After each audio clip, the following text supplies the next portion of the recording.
you research in cards, or how do you handle your research?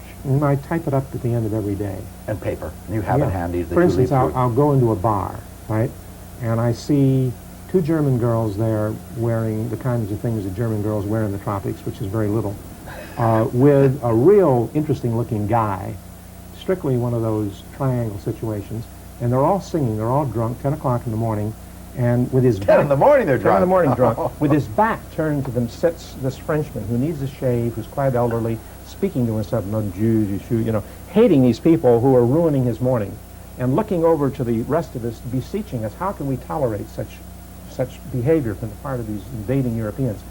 I sit there and I make a note about that. It just seems to me to be a fascinating vignette. At the end of the day, I may have made 50 or 10 or 20 notes on things that I have seen during the day. A dog will come through that's about to have puppies, and the way her eyes look like the eyes of the guy at the bar who was complaining. And I make that note. And if I'm having lunch, somebody makes a funny sound, and I notice he's sitting with his jacket over his shoulders like an Italian film director. Yes. And so I make a note of him.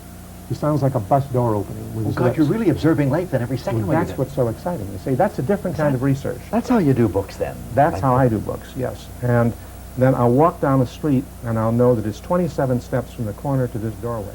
Now you go up this doorway, up the stairs to get to the newspaper office, and there's a red door, and of all places, it's a pornographic shop in New Caledonia, closed on Tuesdays.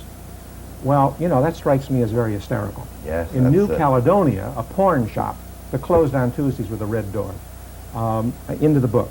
Yeah. So at the end of the 2 months, literally there are thousands of notes. The shape of the refuse cans in the park, the color of the benches, the fact that the benches are all broken out, and that the Melanesians sit on them and there's nothing to sit on. So you can then use all this when you require it, don't Exactly. you?